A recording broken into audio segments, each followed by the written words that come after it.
Mieux accompagner les aidants, les soutenir plus fort et plus loin, en misant sur le temps des solutions, en faisant résolument le choix de l'action.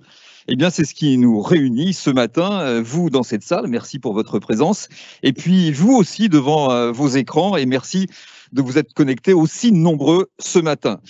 Une heure donc pour identifier des solutions avec trois tables rondes d'une douzaine de minutes chacune autour de trois thèmes. Premier thème, ce que la crise du Covid-19 révèle de la situation des aidants. Deuxième thème, comment concilier sa mission d'aidant et sa vie professionnelle. Et enfin, nous ferons un focus sur les jeunes aidants et la très grande diversité des profils d'aidants. Pour en débattre, Amaranta Bourgeois, qui est la directrice de l'association Jeunes Aidants Ensemble, l'association JAD, Géraldine Faure, déléguée générale de l'Observatoire de la RSE, l'ORS, et puis Olivier Maurice, délégué général du collectif Je t'aide, et puis aussi le docteur Hélène Rossineau, auteur notamment de Aidants, ces invisibles, on en parlera. Hélène Rossineau qui n'a pas pu être présente physiquement ce matin, mais qui interviendra dans une vidéo tournée tout spécialement. Cette conférence fera elle aussi l'objet d'une captation vidéo et le replay sera en ligne dès cet après-midi sur le site de la Massif. Conférence d'une heure donc, et nous tiendrons les horaires. Et tout de suite, c'est la raison pour laquelle je vais passer la parole à Pascal Michard, le président de la Massif. Monsieur Michard, on se souvient qu'il y a déjà 10 ans, c'est la Massif qui avait organisé les premiers états généraux des aidants. Mais aujourd'hui, c'est le résultat d'une enquête nationale menée par Ipsos, que vous aviez commandée à la Massif en juillet dernier, qui vous a conduit à vouloir aller plus fort, plus loin dans le soutien aux aidants, parce qu'on y apprend notamment que 6 aidants sur 10 se disent aujourd'hui épuisés, exténués par le confinement et par cette pandémie du Covid-19. Un pourcentage particulièrement inquiétant quand on sait que ce sont les aidants aujourd'hui qui sont tellement indispensables à notre vie en société qu'ils en sont devenus en quelque sorte des piliers, n'est-ce pas ? Bonjour à toutes et à tous, et merci d'avoir répondu présent à notre invitation. Alors, je commencerai par citer 2 chiffres issus justement de l'enquête Ipsos à laquelle vous faisiez allusion à l'instant. Vous l'avez dit, 6 aidants sur 10, soit à peu près 7 millions, se disent épuisés par leur charge, en risque de burn-out physico-moral. Et pourtant, seul 1 million d'aidants, un peu plus, sollicitent, a recours, accèdent aux aides auxquelles ils peuvent avoir droit. Alors, d'un côté, 7 millions d'aidants en difficulté, pour certains en réelle souffrance, et de l'autre côté, seulement 1 million d'entre eux qui peuvent accéder aux aides. Ce fossé interpelle, questionne, en même temps qu'il révèle. Il révèle effectivement le paradoxe, mais surtout, il révèle qu'il est urgent d'agir, urgent de faire connaître les aides auxquelles les aidants peuvent accéder, auxquelles les aidants ont droit, et surtout, de leur permettre, de leur faciliter l'accès à ces aides. Alors que le nombre de personnes dépendantes ne cesse d'augmenter et augmentera encore dans les années qui viennent, surtout en relation avec le grand âge, nous comptons de plus en plus sur les aidants. En effet, que deviendrait notre système de soins? Que deviendrait notre système de protection sociale? Que deviendraient même les établissements d'accueil déjà surchargés si les aidants ne permettaient pas le maintien à domicile d'un grand nombre de personnes dépendantes? Et sans eux, eh bien, tout pourrait bien s'effondrer. Alors, il faut faire connaître et rendre accessibles les solutions qui existent, bien entendu, et puis en inventer d'autres, en créer d'autres. Car aujourd'hui, 9 aidants sur 10 ne peuvent compter que sur eux-mêmes pour accomplir leurs tâches. Et le plus souvent, une tâche qui bouleverse leur vie personnelle, leur vie affective, leur vie professionnelle, que ce soit par manque d'information, par pudeur, par réserve, parce que bien souvent, effectivement, l'aide, on la fait pour raison affective et qu'on ne s'en vante pas, parce qu'elle paraît normale, mais aussi, surtout par manque de temps, parce que l'aidant, son temps, il le donne à l'aider. Alors, engagée depuis près de 15 ans, effectivement, aux côtés des aidants, la Massif a choisi de mettre à leur portée des solutions nécessaires. Et notamment dès que la situation l'exige. Et c'est ainsi, de manière à aller vers l'aidant, aller vers eux, plutôt que de leur demander de venir à l'information, porter l'aide vers eux. Car les aidants, je le disais à l'instant, n'ont pas trop de temps. Donc ce temps, il faut le respecter, il faut leur éviter ces démarches chronophages. Et c'est donc à partir d'aujourd'hui 4,2 millions de nos sociétaires et leurs conjoints qui pourront accéder à travers un contrat garantie accident à ces aides, à ces soutiens, et ceci sans surcoût. Et ainsi, s'ils se retrouvent en situation d'aidant, ce qui, bien souvent, arrive assez brutalement, eh bien, ils auront automatiquement accès à un panel de services adaptés à leurs besoins, qu'il s'agisse effectivement d'un conseil, d'un accompagnement pour les démarches administratives, éventuellement pour l'évaluation de l'état de la personne aidée, etc., un diagnostic du logement, de l'habitation, des aménagements, système de téléassistance, mais également la prise en charge de déplacements en cas d'hospitalisation et de services d'aide à domicile. Et en complément, nous mettons aussi en œuvre une nouvelle formule de notre site dédié aux aidants, avec lesaidants.fr, un site où les aidants peuvent trouver des informations, et des conseils et un accompagnement pour effectuer leur démarche, un site qui se veut résolument pratique au service des aidants. Et puis, nous savons, les solutions que nous pouvons construire, nous ne les construisons pas seuls. Le problème des aidants, c'est un problème qui se pose à tous, à la société tout entière. Donc, c'est collectivement que nous trouverons ces réponses. Et aux côtés, par exemple, de collectifs comme le collectif Je t'aide, ici présent, et dont la Massif est membre fondateur, mais aussi de l'ensemble des acteurs conviés à cette conférence, que je remercie au passage, et avec tous ceux qui agissent au passage en faveur des aidants. Et c'est bien tous ensemble, effectivement, que nous ferons changer le regard de la société sur les aidants et sur les aidés. Et c'est bien tous ensemble que nous trouverons les réponses et que nous pourrons être efficaces et efficients au service et alléger autant que faire se peut, autant que nous pouvons, en leur apportant justement l'aide que nous leur devons. Il faut aujourd'hui aider les aidants. Et je salue au passage tous nos partenaires et tous ceux qui sont avec nous dans cette salle et peut-être à distance. Et puis, place au débat. Place au débat. On a bien compris que c'était l'affaire de chacun et de tous. On va aborder donc la première table ronde. Et j'ai demandé à Maranta Bourgeois et Olivier Maurice de nous rejoindre pour parler effectivement de ce que la crise du Covid-19 révèle de la situation des aidants. Monsieur Michard l'a souligné, 6 aidants sur 10 se déclarent aujourd'hui épuisés, ce qui fait qu'il y en a 3 sur 4 qui déclarent avoir besoin de solutions, de répit sur ce premier thème, donc ce que la crise révèle de la situation des aidants. Et on va tout d'abord écouter Hélène Rossineau qui va nous en parler. Hélène Rossineau. La crise du Covid a bouleversé le quotidien des aidants, en France comme à l'étranger. D'abord, elle a bouleversé la prise en charge à domicile. Parfois, les prises en charge qui étaient installées et bien installées depuis des années ont été annulées du jour au lendemain. Alors, certaines fois parce que les auxiliaires de vie, les aides-soignantes n'avaient même pas accès à des équipements de protection.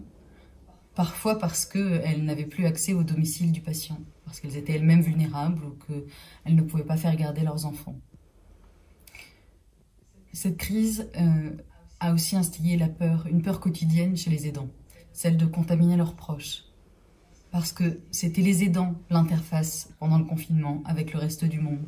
C'était eux qui allaient faire les courses régulièrement, c'était eux qui étaient encore en contact à la pharmacie par exemple, avec le reste de la population. C'était eux qui devaient prendre les risques et qui donc rentraient chez eux à chaque fois, la peur au ventre, d'avoir contracté le virus et de risquer de contaminer leurs proches vulnérables. Et puis, très sincèrement, à mes yeux, cette crise a balayé une grande partie des acquis qui avaient été obtenus en termes de reconnaissance, surtout politique, mais sociétale en général, des aidants. La gestion de cette crise n'aurait absolument pas été possible sans les proches aidants. Le système de santé, de manière générale, ne pourrait déjà pas tenir, en particulier sur le domicile, s'il n'y avait pas les proches aidants. Mais pendant la crise, On a demandé à une partie du personnel à domicile de revenir vers l'hôpital. Et on a vidé les services au maximum. On a donc renvoyé des patients à domicile pour que ces professionnels qui travaillaient d'abord dans ces services puissent venir faire des gardes et venir travailler dans les services dédiés aux patients du Covid. On n'aurait jamais pu renvoyer ces patients à domicile s'il n'y avait pas eu des aidants derrière. Donc on n'aurait pas pu réquisitionner tous ces professionnels et on n'aurait pas pu gérer la crise comme on l'a fait. Nos hôpitaux n'auraient pas pu s'adapter comme ils l'ont fait s'il n'y avait pas eu les proches aidants. Et pourtant, pas un mot, pas un merci, rien. Où sont les belles promesses d'il y a 1 an, quand les aidants étaient censés être une priorité politique? Ils ont disparu complètement. Pas un mot, ni le président, ni le Premier ministre, ni le ministre de la Santé. Personne, personne pour les remercier. Exclus d'absolument tout. Je trouve ça quand même vraiment dommage. On voit où sont les priorités en parole et où sont les priorités en actes. Il est vraiment temps de retrouver ces priorités et de montrer que les aidants doivent être une priorité. Mais c'est à la société de le réclamer, pas seulement aux politiques. Enfin, je retiendrai quand même que cette crise a montré qu'on était capable d'être solidaires les uns avec les autres, qu'on avait redécouvert ce que voulait dire d'être vulnérable, d'être fragile. J'espère que cette solidarité perdurera et qu'on continuera à soutenir les aidants, à ne pas les laisser s'isoler, qu'on continuera les chaînes de solidarité, qu'on continuera à aller faire les courses les uns pour les autres et qu'on n'oubliera pas ce que signifie la vulnérabilité, la fragilité et à quel point nos vies ne tenaient qu'à un fil pendant cette période. Merci sincèrement, du fond du cœur, à tous les aidants qui ont été formidables. Olivier Maurice, vous êtes d'accord avec Hélène Rossineau, cette crise a évidemment bouleversé la vie des aidants avec peu de reconnaissance, mais, dit-elle, elle a renforcé les solidarités. Alors, je suis absolument d'accord avec le docteur Hélène Rossineau sur tous les points de sa présentation, mais surtout sur celui de l'insuffisance de la reconnaissance, qui est proportion inverse du poids de l'importance cruciale des aidants pendant cette crise, en général et particulièrement pendant cette crise. Les aidants ont permis simplement à l'hôpital de continuer à fonctionner et à la société de traverser dans la difficulté, mais de traverser la crise sanitaire à laquelle on a fait face. Donc aujourd'hui, c'est le temps des solutions, mais on aimerait aussi que ce soit le temps de la reconnaissance, des remerciements, tout comme l'a très bien dit Hélène, politique pour les aidants. Ça a été une occasion formidable de révéler cette crise, à quel point certaines professions, certains statuts étaient cruciaux. À juste titre, on a remercié les infirmiers, les caissières, les éboueurs, toutes ces fonctions qu'on avait un petit peu oubliées jusqu'ici. Où sont les remerciements pour les aidants? Ce sont des héros du quotidien. Amaranta Bourgeois, vous êtes d'accord avec ça? Ils ne sont pas assez sous la lumière? Très certainement, ils sont encore invisibles. Trop souvent dans l'ombre. La question des aidants est pourtant sur la table depuis une dizaine d'années, mais je suis assez d'accord avec ce que vient de dire Hélène, c'est-à-dire qu'on a l'impression qu'il y a eu une petite prise de conscience il y a 1 an à peu près, et qu'on fait retour en arrière aujourd'hui. Le manque de reconnaissance, le manque de remerciement pour tout ce que ces personnes ont fait pendant la période de confinement et même après. Il faut savoir que si le confinement a été difficile pour les aidants, le déconfinement a été parfois encore plus difficile encore. Hélène a évoqué ce sentiment d'être responsable de son proche, du proche qu'on accompagne, donc la peur de transmettre le virus, la peur de le véhiculer. C'est d'autant plus vrai pour les jeunes aidants d'un grand-parent ou aidants de leurs propres parents. Eh bien, toute cette peur-là fait que le déconfinement a été encore plus progressif et certainement plus difficile que dans la population générale. Alors la question, elle s'impose. Comment avoir davantage de reconnaissance, d'existence? Eh bien, il y a tout un tas de choses qui peuvent se mettre en place. Mais très clairement, nous, associations de terrain, notre objectif, c'est de faire sortir ces situations d'aidance de l'ombre. C'est ce que fait le collectif Je t'aide avec les 30 associations qui y sont rassemblées, ou les 30 structures. C'est ce que fait aujourd'hui le groupe de la Massif, et c'est ce que nous faisons tous, associations de terrain. Olivier, Maurice? Oui, simplement en écoutant leurs paroles, en leur tendant le micro, on réalise rapidement ce qu'ils souhaitent, quelles sont leurs demandes pour davantage de reconnaissance. Globalement, un aidant qui est à charge lourde, donc qui s'investit vraiment parfois 24 heures sur 24, 7 jours sur 7, si on les écoute, demande un statut. Par là, ils entendent davantage de reconnaissance et de droits. Des droits, par exemple, à un congé rémunéré, des droits à la retraite. Est-il normal, si je m'arrête de travailler pendant 8 ans pour m'occuper de mon enfant, que ces 8 années ne soient pas comptabilisées dans le calcul de ma retraite? Davantage de solutions de répit. Est-il normal que pour pouvoir souffler, alors que certains aidants nous ont parlé d'asphyxie, ce sont leurs mots, asphyxie pendant la crise du Covid, est-il normal que ces instants de répit auxquels j'ai droit ne soient accessibles qu'après des montagnes de paperasse à remplir? Non. Et c'est ça que les aidants demandent par reconnaissance, c'est qu'on leur simplifie considérablement la vie. Et parfois, les aidants agissent dans l'ombre, avec beaucoup de modestie, de discrétion. Est-ce qu'il faut avoir un autre comportement, revendiquer l'aide qu'on apporte à tel ou tel proche ou à tel... La question de la perte d'autonomie, de la maladie, de l'âge est encore un tabou dans notre société. Elle est cachée. C'est complètement caché. Je crois qu'on aura l'occasion d'en parler davantage pendant la table ronde numéro 2, mais on ne fait pas forcément étalage de ces questions-là, parce que ça touche vraiment l'intime, ça touche la fragilité, la vulnérabilité. Ce sont des questions qu'on n'a pas forcément envie de mettre en avant. Et bien entendu, ça maintient dans l'ombre cette immensité d'aide, de générosité qui est donnée bénévolement par des proches aidants à leurs proches en perte d'autonomie. Il faut les pousser sur le devant de la scène, qu'ils soient plus dans la lumière. Alors on pousse personne, je t'aide.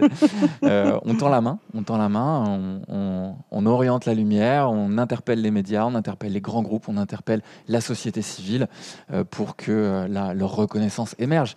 Mais on voit au final que toutes ces actions, toutes ces mobilisations de ces dernières années portent leurs fruits parce que les aidants sortent de l'ombre. On voit qu'ils commencent à exister en tant que force politique, en tant que société, rassemblée autour d'une communauté de gestes, autour d'une communauté de vécu. Et c'est un mouvement très intéressant à constater et qu'il s'agit aujourd'hui de renforcer, d'accompagner.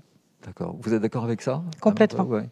Complètement. Je crois qu'il faut absolument que tout le monde prenne conscience qu'on a tous été, ou qu'on sera tous, ou qu'on est actuellement un jour un aidant. Et à partir du moment où on accepte ça, eh bien, on lève le voile sur les situations actuelles et on anticipe les situations à venir. Voilà, parce que ça aussi, ça doit être une priorité. Ça concerne tous et chacun, donc ça on concerne peut tout le monde. Demain être appelés à devenir aidants. Bien sûr, bien sûr. Et donc, il faut en parler davantage. Il faut qu'on en parle plus. Il faut en parler davantage. Il faut préparer la société à ces évolutions aussi, très clairement. Donc, donner la lumière comme on essaye de faire, porter la parole des aidants ou des jeunes aidants qui sont aussi une population invisibilisée, c'est important pour nous parce que d'autres vont pouvoir s'identifier et se dire « Ah ben finalement, oui, moi aussi je suis un aidant ou moi aussi je suis un jeune aidant ». Voilà. Et il faut s'approprier peut-être aussi cette terminologie qui commence enfin, on le voit, à être mieux appropriée par les aidants eux-mêmes. C'est pas simplement des actions, c'est aussi, si je vous entends bien, libérer la parole, c'est ça? Oui, bien sûr. Étant donné qu'on est face à une situation de tabou, il a fallu faire vraiment un travail d'accompagnement vis-à-vis des aidants pour qu'ils prennent la parole et qu'ils acceptent de témoigner sans filtre. En sachant que leurs paroles seraient entendues par... C'est un mot fort, là. Aider, c'est un tabou? Oui, ça a été pendant de nombreuses années un tabou. Et on ne fait pas étalage de ces questions-là en général. Et il est important que les aidants sortent de l'ombre et prennent la parole pour témoigner de leur vécu. L'important, c'est absolument crucial. On l'a dit déjà aujourd'hui, les aidants sont cette population qui a permis à la société de tenir le coup pendant le Covid. Le Covid, c'est une crise sanitaire qui nous est tombée dessus de façon assez radicale et spontanée. On a d'autres crises qui nous attendent si on n'accompagne pas les aidants dès aujourd'hui. On a la transition démographique, où d'ici quelques décennies, la part des personnes très âgées, la part des personnes atteintes de pathologies neurodégénératives va considérablement évoluer. Est-ce qu'on a envie d'aborder ces crises-là comme on a abordé la crise du Covid, à savoir sans aucune préparation, en disant aux aidants « débrouillez-vous ». J'ai en tête le témoignage de cette personne qui a reçu un coup de fil au tout début de la crise sanitaire de l'hôpital en disant « va falloir que demain vous récupériez votre père qui est en dialyse, amputé des 2 jambes, en rééducation, qui doit partir de nos services et vous allez le récupérer chez vous ». A-t-on envie d'avoir ce degré d'impréparation pour les autres crises qui nous attendent? J'ai envie de croire que non. J'ai envie de croire qu'on va tirer des leçons de cette crise qu'on a vécue pour davantage reconnaître les aidants et mieux les équiper. Ce qui veut dire que les aidants sont une pièce essentielle aujourd'hui, un véritable pilier, comme le disait Pascal Michard tout à l'heure. Bien sûr, c'est des piliers, c'est la colonne vertébrale, c'est tout ce que vous voulez. On peut vraiment multiplier les métaphores pour définir vraiment leur importance, qui est capitale. Je vous remercie. Alors pour aborder le deuxième thème et cette deuxième table ronde qui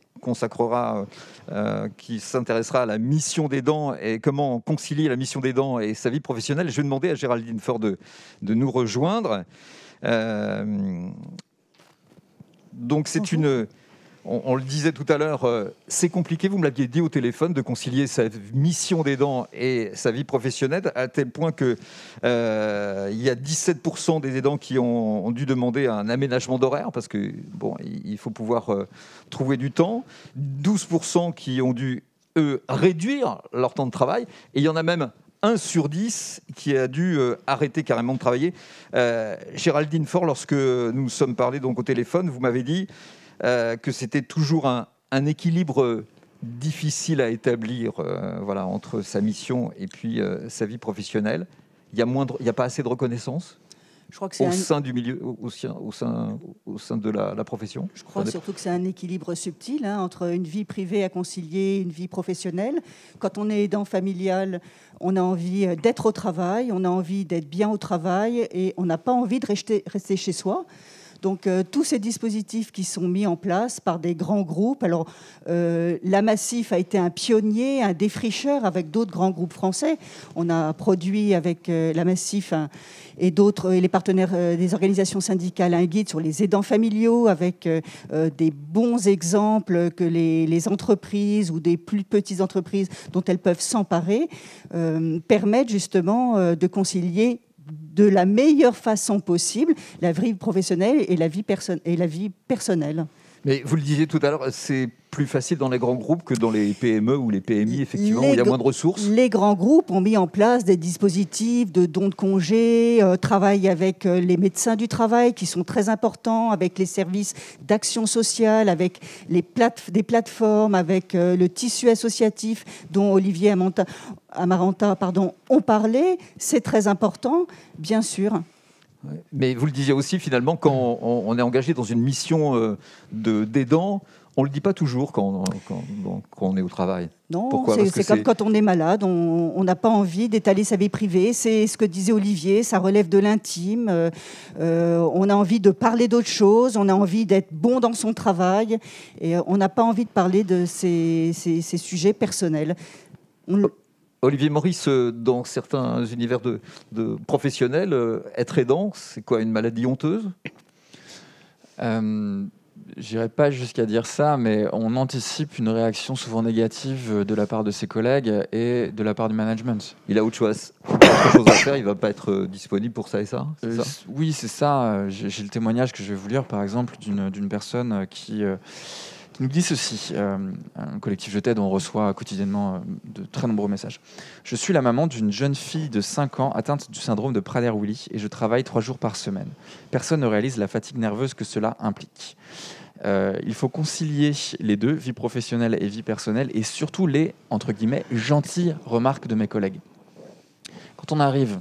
Gentil, on comprend que c'est acerbe, c'est ça ? Oui, absolument. Quand on arrive au travail avec des cernes sous les yeux, parce qu'on n'a pas dormi, parce que la personne dont on prend soin a eu des urgences, qu'il a fallu régler, que la nuit a été difficile et que cette situation s'étale sur des années, évidemment, ça a un impact sur la santé et sur la productivité, sur la capacité à être au top de sa performance au travail. Et ça peut engendrer des situations délicates de relations avec les collègues. Mais ça, c'est seulement quand l'entreprise ne s'empare pas suffisamment de ce sujet. On a quand même des études, notamment en Grande-Bretagne, qui montrent à quel point aider les aidants est un enjeu pour l'entreprise, mais un enjeu économique. Et que la mise en place d'une politique d'accompagnement à la hauteur des besoins permet de faire exploser tous les scores de productivité, de loyauté à l'entreprise, tout ce qui est marque employeur, tout ce qui au final sont des leviers très importants aujourd'hui pour l'entreprise. Aider les aidants, c'est un investissement vraiment gagnant pour l'entreprise, puisque les aidants, au-delà de la fatigue qu'ils cumulent, veulent rester au travail. Le travail, quand on leur pose la question, est plébiscité par les aidants. Parce que quand ils sont forcés de s'arrêter faute d'un accompagnement suffisant, souvent déjà ils se précarisent assez rapidement, mais en plus ils se coupent d'un lien social. Travailler, c'est aussi rencontrer une équipe dans laquelle on est valorisé, c'est être reconnu pour ses compétences propres, c'est aussi des fois l'aboutissement d'années d'études, donc c'est un souhait personnel très très fort. C'est vraiment une bulle d'oxygène. Et le travail est assimilé dans la bouche de nombreux aidants à du répit. Enlever le travail aux aidants, ils restent chez eux, ils se précarisent et ils se désocialisent. Gérald Ginfort, vous êtes d'accord là-dessus? Le travail, c'est essentiel pour... 300%, bien sûr. Ce que je voulais rajouter, c'est qu'on pourrait imaginer que, justement, ces compétences soient valorisées. Quand on travaille dans le tissu associatif, quand on est aidant familial, ce sont des compétences qui ne sont absolument pas valorisées. Et ça pourrait l'être. On est innovant, on doit être ingénieux, on s'adapte. Et toutes ces compétences pourraient être largement valorisées. Et la deuxième chose, on a parlé des jeunes. Les jeunes générations veulent donner du sens à leur travail, choisissent l'entreprise, l'organisation qui sera vertueuse, qui mettra à leur disposition des dispositifs, notamment sur les aidants familiaux. C'est ces entreprises dans lesquelles elles iront travailler demain. Soyons vigilants, ces jeunes générations nous attendent au tournant. Alors, vous rejoignez Olivier Maurice. Au bout du compte, c'est tout bénéfice pour l'entreprise d'avoir cette meilleure reconnaissance. Absolument. Voilà. Absolument. Donc c'est à l'entreprise de faire le premier pas? C'est pas que l'entreprise, c'est du dialogue avec des organisations syndicales, avec le tissu associatif, avec les branches professionnelles. Il y a tout un travail à tisser, un lien pour faire avancer ce sujet-là. D'accord. Vous disiez l'entreprise ne peut pas tout porter, mais certains grands groupes montrent l'exemple. Danone, BNP Paribas, Massif, La Poste, EDF ont mis en place des choses magnifiques. Vous pouvez le voir dans le guide sur les aidants familiaux. Et d'autres plus petites doivent aussi, avec leur branche professionnelle, monter des dispositifs, monter en puissance. Je vous rappelle qu'en France, les grands groupes représentent à peu près 1 million de salariés. Les plus petites entreprises, TPE-PME, 6 millions. Donc, il y a un travail aussi à faire avec des organisations plus petites. C'est un problème de comportement, de regard porté. Vous le disiez tout à l'heure, avant qu'on ne commence ce webinaire, qu'effectivement, on dit plus facilement je prends mon après-midi parce qu'il faut que j'aille emmener mon enfant passer une radio à l'hôpital, mais on a du mal à dire je vais m'occuper de ma maman. Grand-père qui sort de l'EHPAD. C'est ce que disait très bien Olivier, c'est de la pudeur. Ouais. Et ça, c'est... Mais vous savez, c'est comme... oui. C'est de la pudeur. Je pense qu'il y a peut-être aussi des clubs à créer dans les entreprises pour parler de ces sujets-là, que des personnes viennent témoigner. Il y a quelque chose à articuler pour que ce soit plus tabou, pour aider les aidants familiaux à se dévoiler, à ce qu'ils soient aidés et valorisés. C'est ce qu'on disait tout à l'heure. Vous reprenez le mot de tabou qui a été prononcé tout à l'heure. Ah oui, absolument, je signe. Ouais. Donc, et donc, c'est aux entreprises? Non, pas qu'aux entreprises, c'est à tous ces parties prenantes de l'entreprise à accompagner ces sujets. D'accord. Et les PME, PMI, comment elles font? Les ressources sont moins importantes quand même. Oui, mais elles doivent travailler sur ces sujets-là, je pense. Donc, ça veut dire qu'il faut qu'il y ait des discussions au niveau des branches, peut-être? Absolument. Ouais. Qu'est-ce que vous préconisez, vous? C'est ça, une discussion au niveau des branches pour monter des dispositifs flexibles, des dispositifs qui s'adaptent au territoire, au métier, à l'activité, au management aussi. On n'a pas parlé de management, mais dans l'entreprise, avoir dans son équipe des aidants familiaux, c'est aussi apprendre à manager différemment, à parler de ces sujets-là à ceux qui ne sont pas aidants.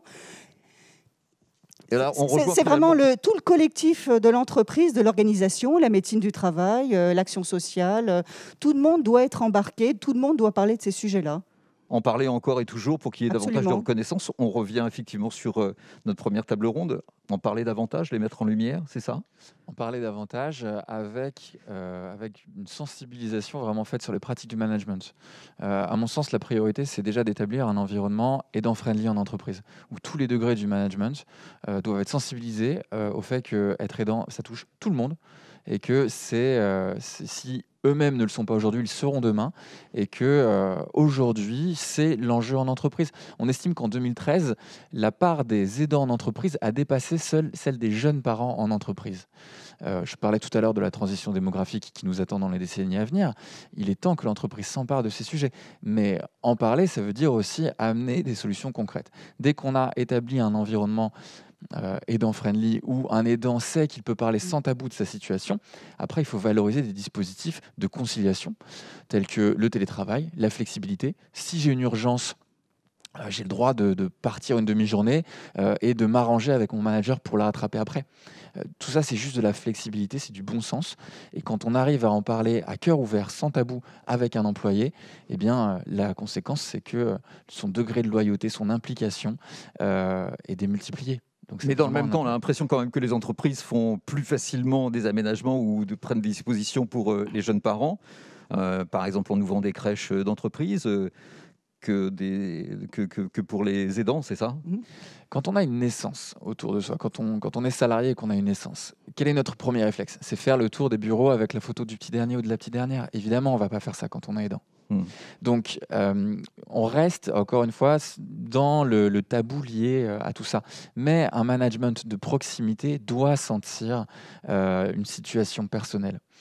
Parce que quand on est aidant, on arrive au travail avec la fatigue accumulée des dernières années d'accompagnement. Mais on se doit de la cacher, Pardon ? cette fatigue. On se doit de la cacher, cette fatigue? On croit souvent qu'on se doit de la cacher, mais si l'entreprise a été suffisamment sensibilisée à ce sujet, il n'y a plus de raison dans ces cas-là de la cacher. Au-delà du coup de l'environnement aidant-friendly dont je parlais, et de la flexibilité qu'on peut instaurer, il n'est pas du tout délirant d'aller plus loin et de créer des groupes de parole entre entreprises, un groupe de parole partagé, où on peut parler de sa situation avec d'autres, d'avoir un premier échelon aussi d'information et de conseils pour les aidants, où auprès de leur RH, auprès de la médecine du travail, ils peuvent avoir le b.a.-ba de l'orientation auprès d'associations, auprès des collectivités, une sensibilisation sur leurs droits aussi.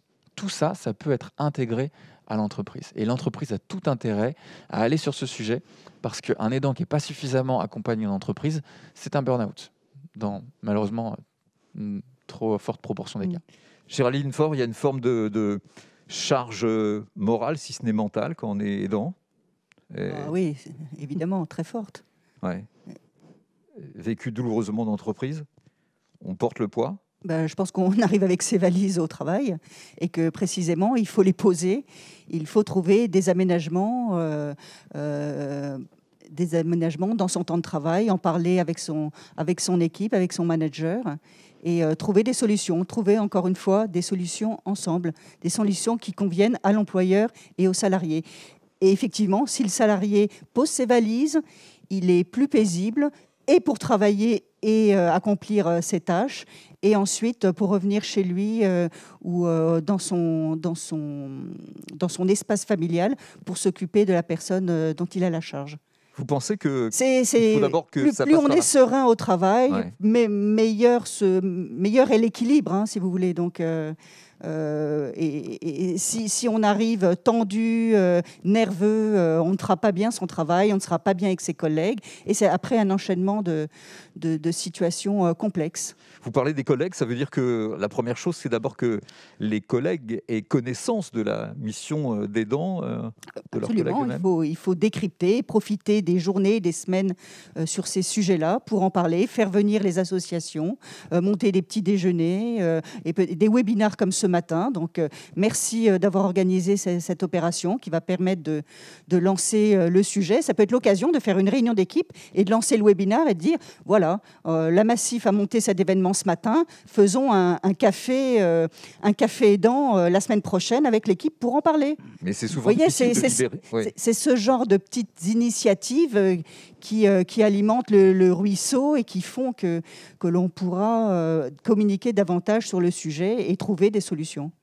Mais c'est souvent difficile de libérer la parole en entreprise, non ? Écoutez, il y a beaucoup de dispositifs et beaucoup de lieux qui permettent quand même de s'exprimer. Je pense qu'on peut trouver les moyens avec la direction de la communication, des ressources humaines, différentes instances, la direction RSE par exemple. Ouais. Oui, c'est votre domaine. Et voilà, Ouais. tout est possible. Là. Oui. Tout est possible si on le veut. Et il faut que ce soit incarné aussi par des dirigeants, comme le président Michard ce matin. Il faut que les dirigeants prennent la parole, s'engagent, s'investissent, témoignent. Peut-être qu'eux-mêmes sont dans des situations d'aidance et qu'ils pourraient aussi témoigner de cette situation-là. C'est souvent aussi parce que des grands dirigeants prennent la parole sur des sujets complexes et tabous que précisément les lignes bougent. D'accord. La tâche est difficile, mais on vous sent confiante là-dessus. Mais je suis confiante et toujours optimiste. Dans la reconnaissance des aidants dans le milieu professionnel. Et puis alors, on travaille sur ces sujets-là, donc ça nous passionne. D'accord. Eh bien, merci. Nous allons pouvoir aborder maintenant notre troisième table ronde qui va nous permettre de faire un focus sur les jeunes aidants et la très grande diversité des profils des aidants. On va demander à Maranta Bourgeois de témoigner et puis à Olivier Maurice aussi. Les aidants, on le sait, sont de plus en plus jeunes et leur profil change beaucoup aujourd'hui. 4% des aidants ont entre 18 et 24 ans. Et pour près de 1 sur 2, ils viennent en aide à leurs grands-parents, tout simplement. Quand on dit de plus en plus jeunes, c'est même très très jeune. Je voudrais, si vous m'y autorisez, Amanda Bourgeois, rapporter ce que vous m'avez dit au téléphone il y a quelques jours. Et vous m'avez parlé de cette petite fille qui a 6 ans et qui, certains matins, ne va pas à l'école parce qu'elle va accompagner sa maman à l'hôpital pour les chimios. Ça commence à cet âge-là ? Ça peut commencer à cet âge-là ? Ça peut commencer à cet âge-là, tout à fait.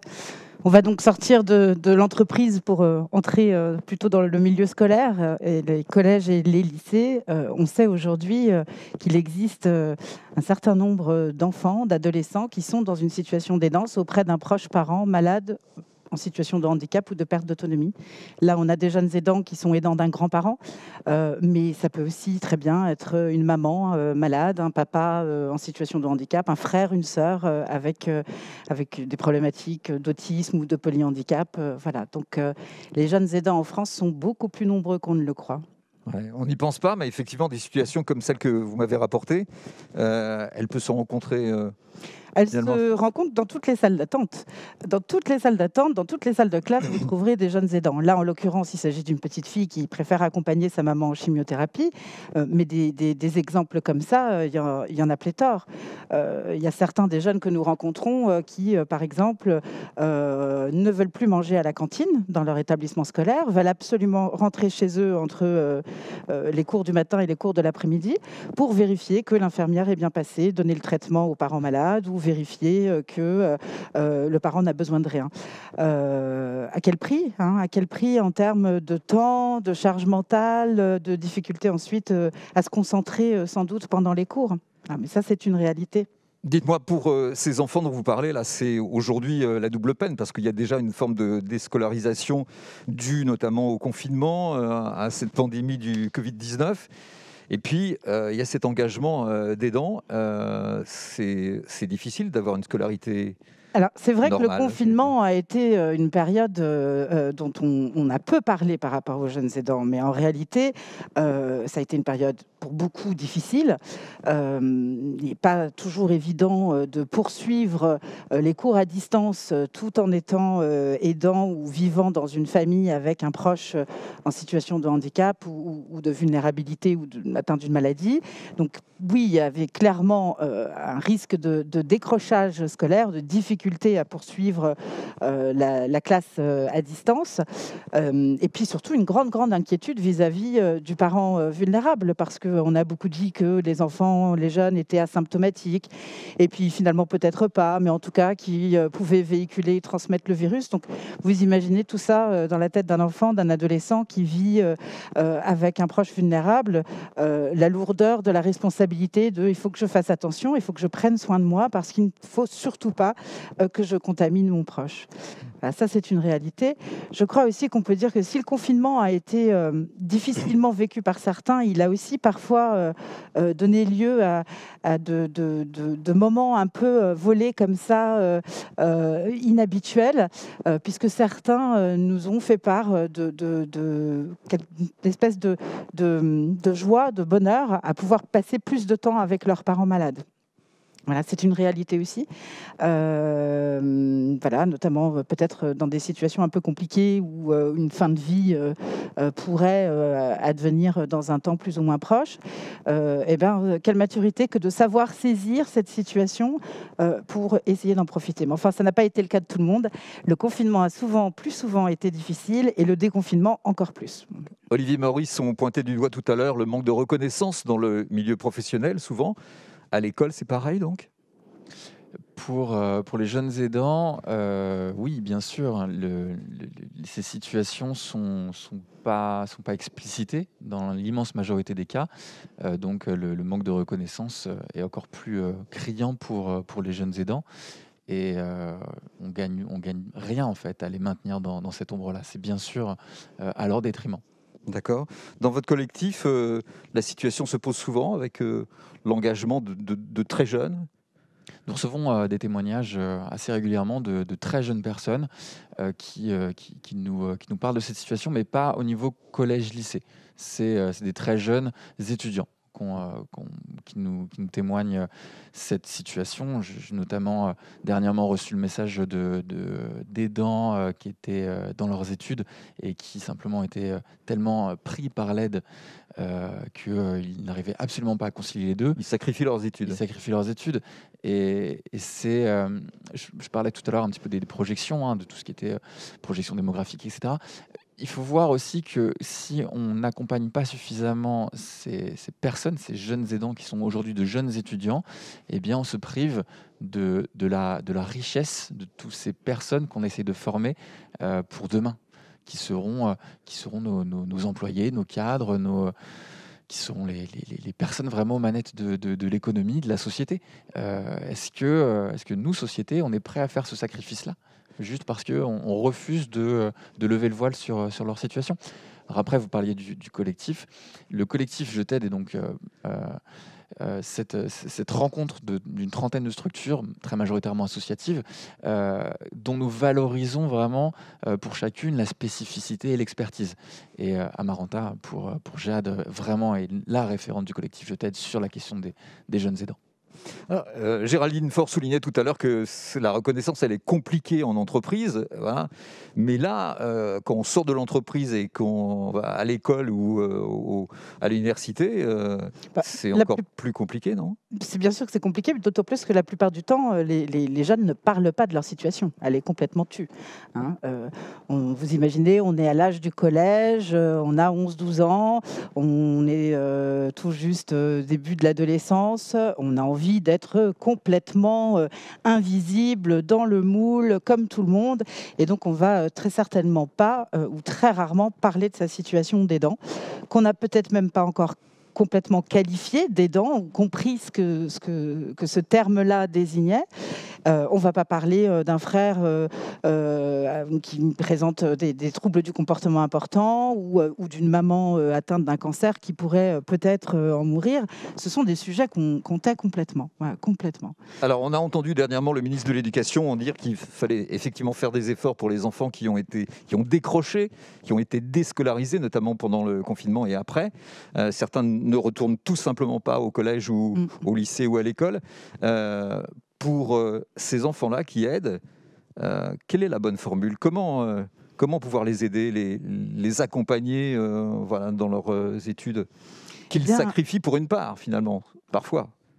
Oui, parfois. Alors parfois, ils ont la chance de rencontrer un professionnel de santé ou un professionnel de l'éducation nationale ou un ami de la famille autour d'eux qui va leur dire et leur rappeler qu'ils ont d'abord à vivre leur vie. Et ils sont aussi étudiants, collégiens, lycéens et pas qu'aidants, heureusement. Il y a des témoignages comme ça de jeunes qui se sont sentis soutenus par une personne. Ce qui est important, c'est qu'ils sachent qu'ils puissent en parler à une personne de confiance. Ce serait bien que l'ensemble des professionnels de santé, du social, du médico-social, de l'éducation nationale sachent, reconnaissent et sachent reconnaître surtout des jeunes qui sont en situation d'aidance pour pouvoir être cette personne de confiance et les aider à poursuivre leur scolarité, à ne pas décrocher. On sait quels sont les risques. Olivier parlait d'études britanniques tout à l'heure. Ils ont 25 ans d'avance sur nous sur la question de la recherche sur les jeunes aidants. On sait quels sont les 3 risques liés à cette situation. On a un risque de négligence de soins parce que lorsque vous êtes seul, par exemple, avec un parent malade, qui vous accompagne chez le dentiste, qui vous accompagne pour votre première visite chez la gynécologue ou chez le pédiatre. Et puis, il y a un risque de désinsertion sociale. Je donnais l'exemple tout à l'heure de cet enfant qui ne veut plus manger à la cantine. Eh bien, il y en a d'autres, ils veulent plus aller jouer au foot, ils ne veulent plus avoir d'activité en dehors de ce qui est obligatoire pour pouvoir passer du temps à la maison parce qu'on a besoin d'eux à la maison. Et donc, ce risque de perte du lien social, il est réel aussi. On a parfois du mal à faire venir les copains pour jouer au domicile parce qu'on veut encore cacher un petit peu la situation dans laquelle on est.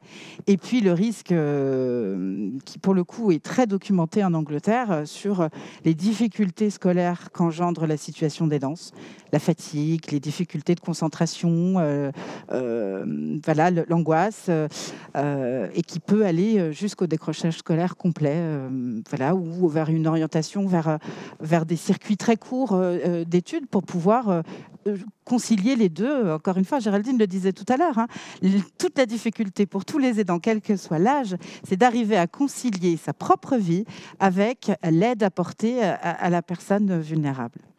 Olivier Maurice, que ce soit à l'école, au collège, au lycée, il faut que ces jeunes aidants-là, ils soient mieux encadrés, mieux entourés, qu'on leur apporte davantage d'attention. Je crois qu'Amaranta répondrait bien mieux que moi à cette question. Oui, non, mais vous le oui, disiez bien sûr, mais après... Vous disiez qu'on était en retard, alors donc il y a des choses à faire. Hein. On est très en retard et je crois qu'il faut un accompagnement transversal pour cette population-là. C'est-à-dire que ça ne peut pas se limiter uniquement à l'école.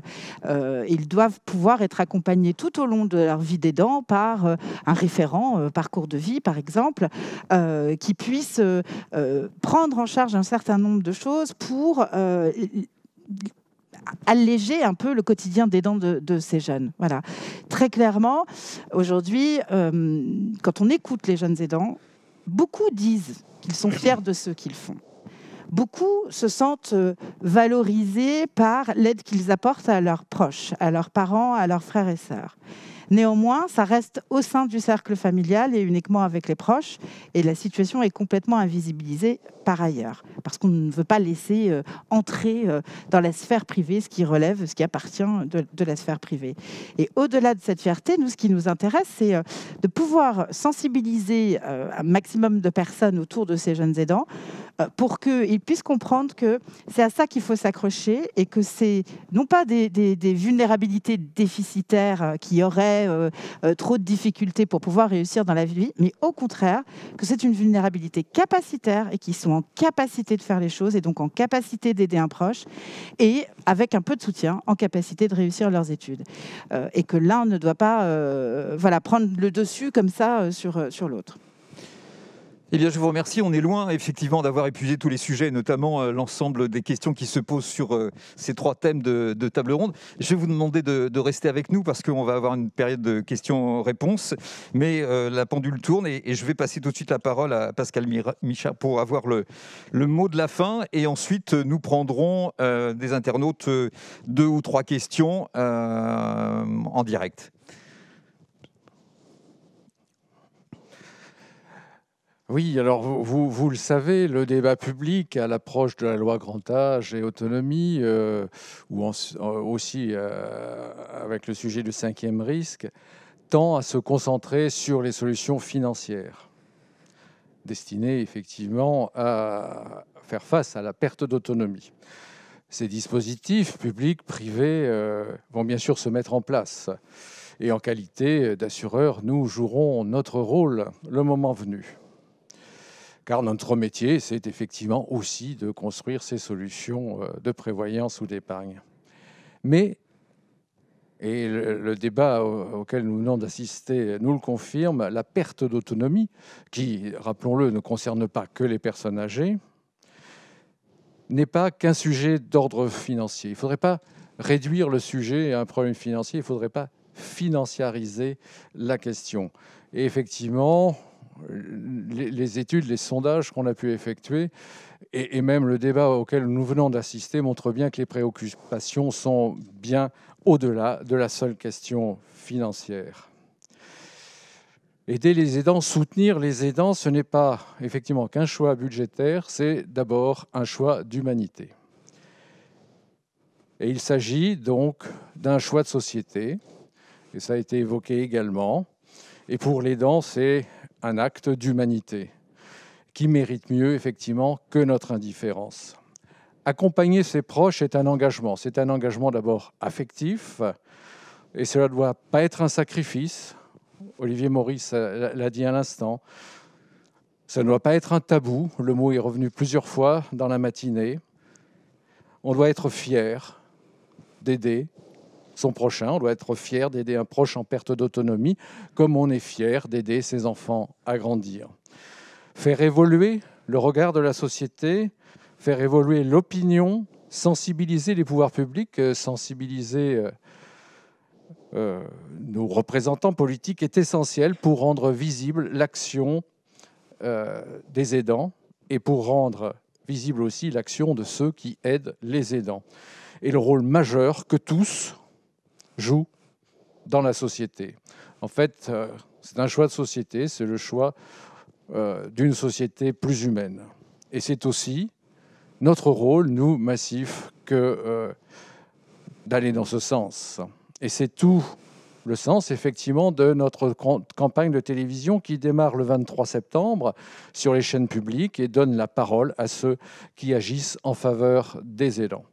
Nous sommes donc bien dans le temps des solutions, dans le temps de l'action, dans le temps aussi de la mobilisation, car l'aide aux aidants est désormais l'affaire de tous, ne serait-ce que parce que ça a été dit, nous sommes tous, ou nous serons tous, à un moment ou à un autre concernés. Merci à tous. Continuons ensemble ce combat. Aidons les aidants. Merci. Merci Monsieur Michard. Alors vous l'aviez dit, il y a une campagne de communication qui va commencer le 23 septembre sur les chaînes de France Télévisions et nous verrons en conclusion de ce webinaire l'une des 7 vidéos qui va passer. Et maintenant on va prendre quelques questions. Quand je dis quelques questions, elles sont nombreuses les questions. Donc voilà.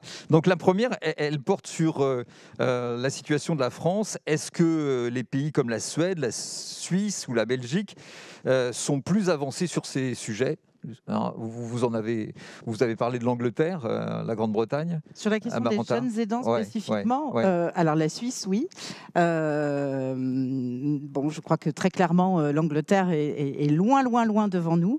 Vous savez qu'il y a un expert international qui s'appelle, expert de la question des jeunes aidants à l'international, qui s'appelle Solbecker, qui a fait une grille avec une espèce d'échelle pour dire pays par pays à quel niveau de prise de conscience pour la question des jeunes aidants. Bon, la France est émergente, mais on a bel espoir de gravir quelques marches sur cette grille. Dans cette grille, on travaille, nous, l'association nationale JADE, avec le laboratoire de psychopathologie et processus de santé de l'Université Paris. Donc, au-delà des dispositifs que nous développons, des dispositifs d'accompagnement pour ces jeunes, il y a tout un volet de recherche sur la question, d'études universitaires qui va nous permettre, j'espère, de mieux faire connaître cette question. Mais il y a un retard à rattraper, c'est ça ? Ah oui, tout à fait. Ça fait 25 ans. Pourquoi on parle de retard ? 25 ans depuis que les Anglais se sont saisis de la question. L'aide aux jeunes aidants est inscrite dans le CARE Act de 2014, c'est-à-dire dans des politiques publiques. Voilà. Aujourd'hui, c'est ça qu'on souhaite. Je vous remercie. Olivier Maurice, vous avez quelque chose à ajouter? J'irais vraiment dans la même direction qu'Amaranta. Pour ce qui est de l'Angleterre, du Royaume-Uni, on a quand même les aidants qui ont émergé dans les années 70-80 en tant que mouvement militant. Donc c'est exceptionnel par rapport à la situation française. On a un retard vraiment immense.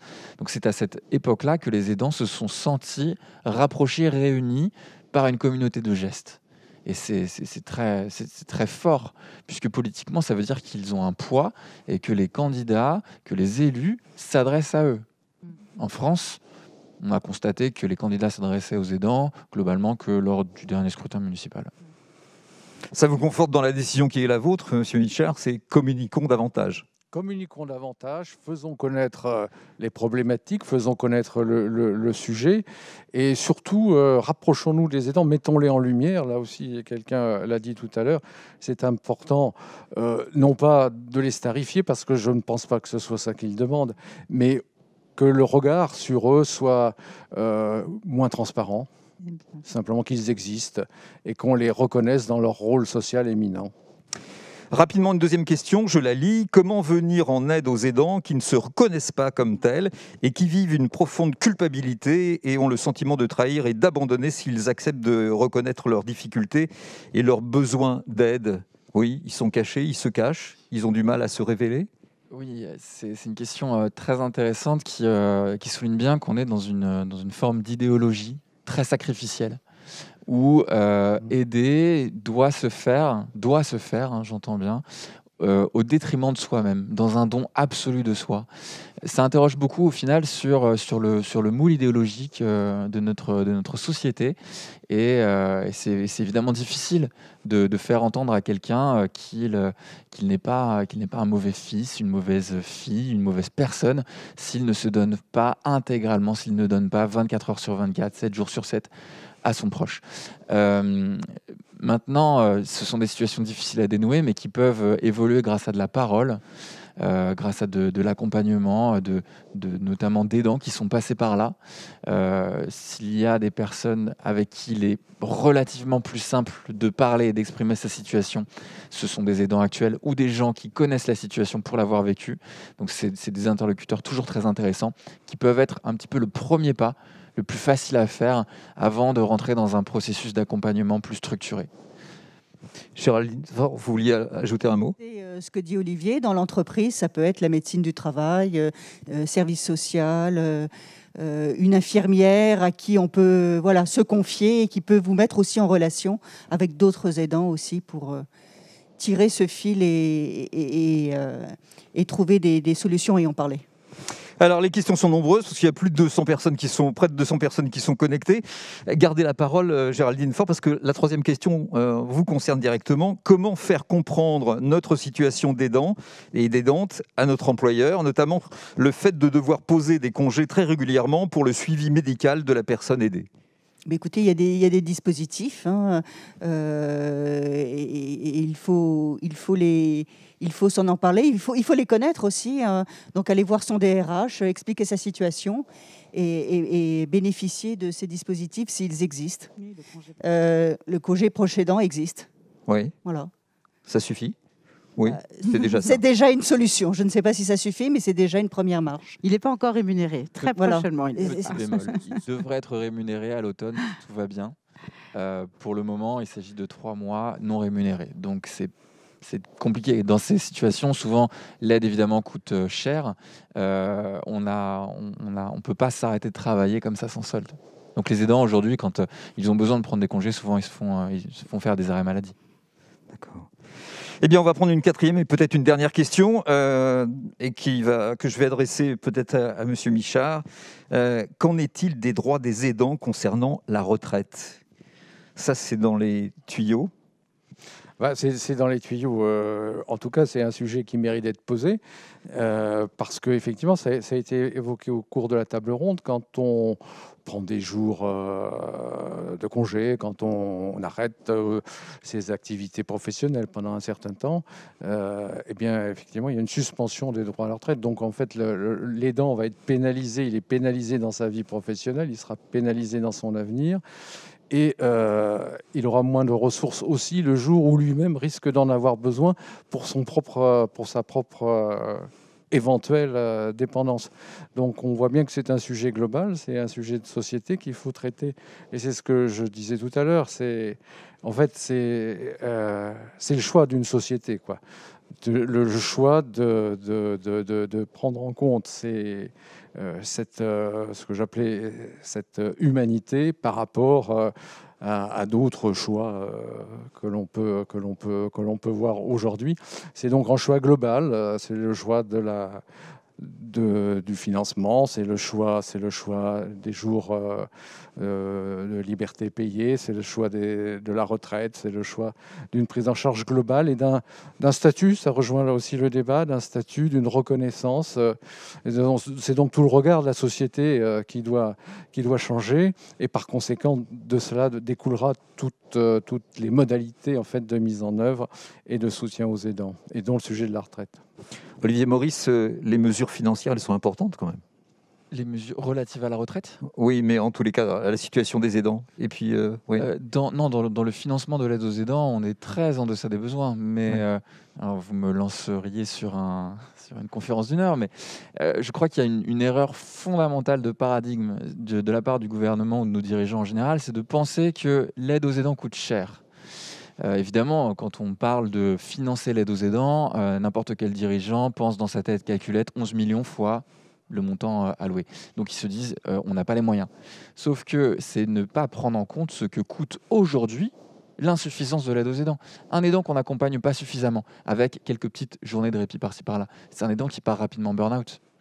Un burn-out, c'est souvent la prise en charge par hospitalisation de la personne accompagnée. Donc là, je vous laisse imaginer le prix par jour d'hospitalisation, plus l'aidant qui lui-même est hospitalisé.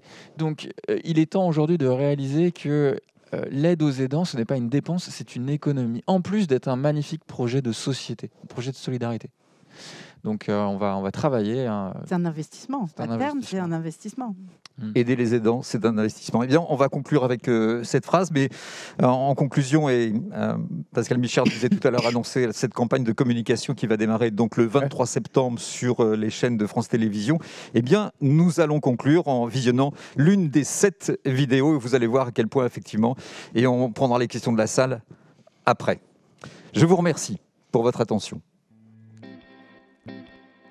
Les enfants en situation de handicap peuvent représenter une charge lourde pour les aidants qui s'en occupent 24 heures sur 24. C'est une situation qui peut être épuisante, mais ils refusent souvent les solutions de répit, notamment par manque de temps. Le rôle de l'Association nationale Handisurf est multiple. Elle permet à des jeunes en situation de handicap de pratiquer le surf. Elle forme des éducateurs partout en France et labellise des structures. Elle favorise ainsi l'inclusion sociale de ces enfants. Mais notre rôle est aussi de prendre soin de leurs aidants et de les accompagner. C'est ainsi que nous avons créé la Maison des aidants Handisurf à Bayonne, qui permet aux aidants de profiter d'un moment de répit et de bien-être pendant que leurs enfants profitent des joies du surf. Cette maison est également un lieu d'information et d'échange entre aidants. C'est essentiel pour nous que les aidants puissent aussi se reposer et prendre du temps pour eux.